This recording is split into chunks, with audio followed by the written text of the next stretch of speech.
driving experiences. Well, next, from up in Kentucky, we have Miss Emilee Seaman. She's 17 years old and has lots of hobbies, including photography, involved in theater and writing and computers, and most of all, storytelling. Let's please make her welcome.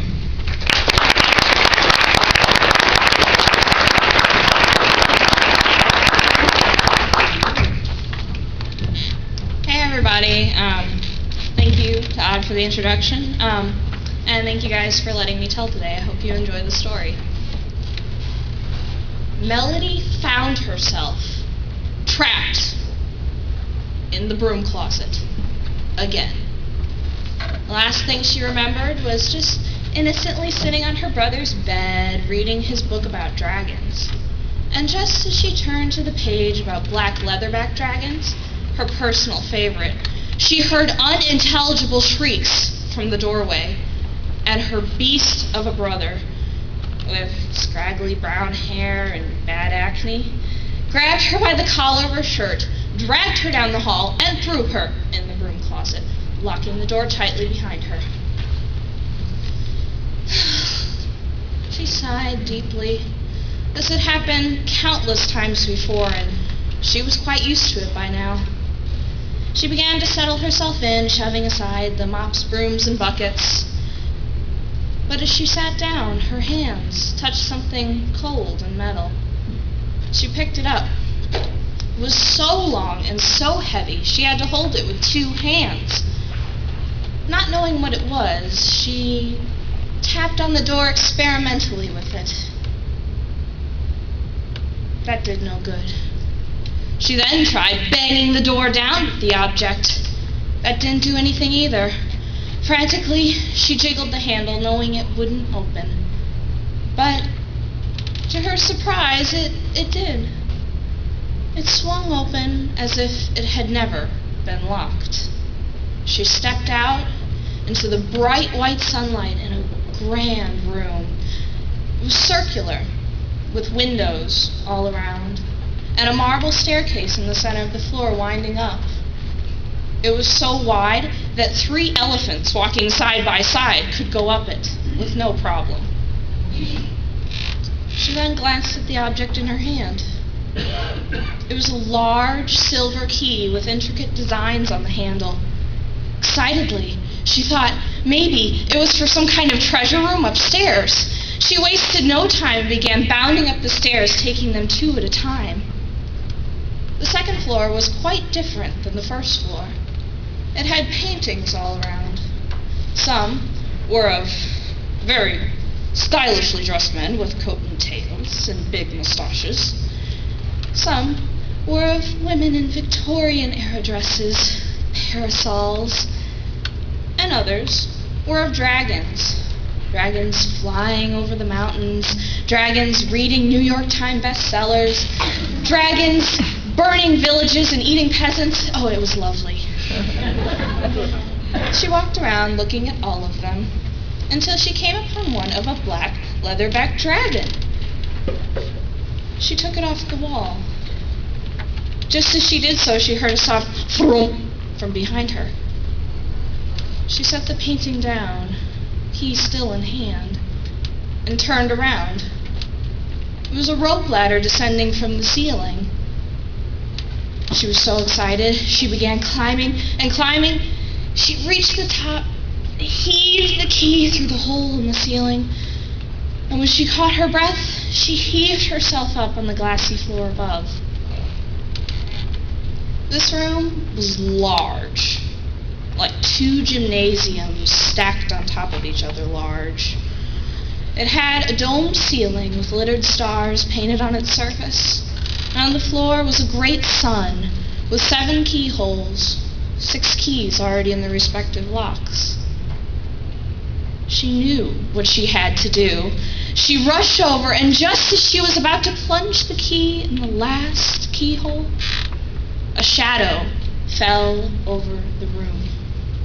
She heard the clattering of huge nails and turned.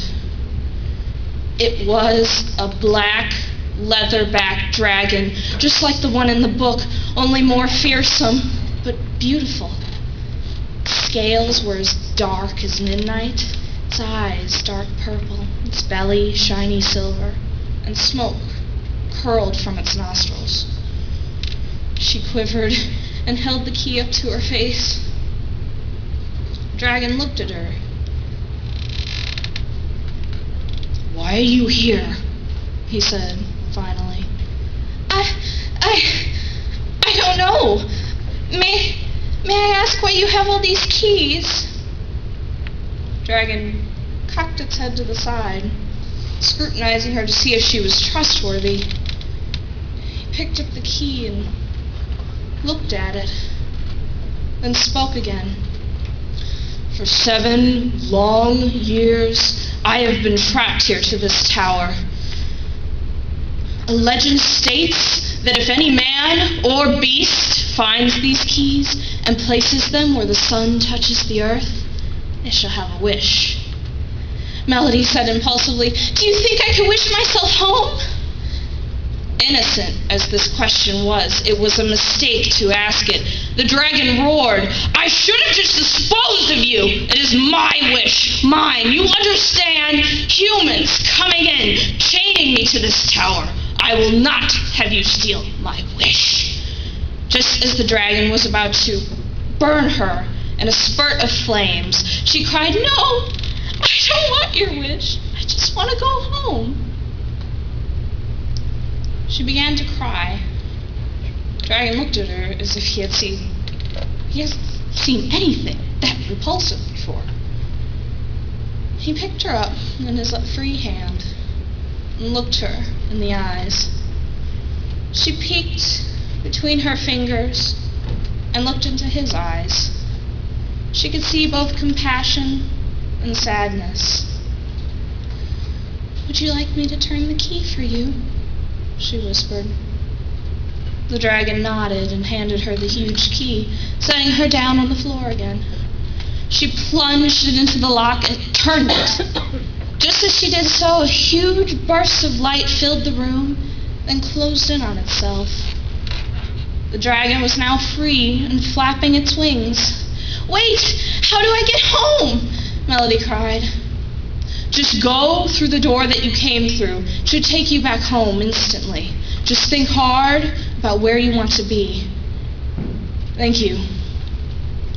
The dragon flew away over the mountains. Melody watched it for some time, then hastily climbed down the rope ladder, not forgetting to take her painting to hang right over her bed. She climbed down the stairs, went through the door, and just as she closed it, it opened again. "Melody, why do you always bother your brother?" her mother said, exasperated. The next day was a new day. Melody was walking towards the broom closet, dragon book in hand. Her brother calling fondly behind her, "Melody!" She slowly closed the door with a click.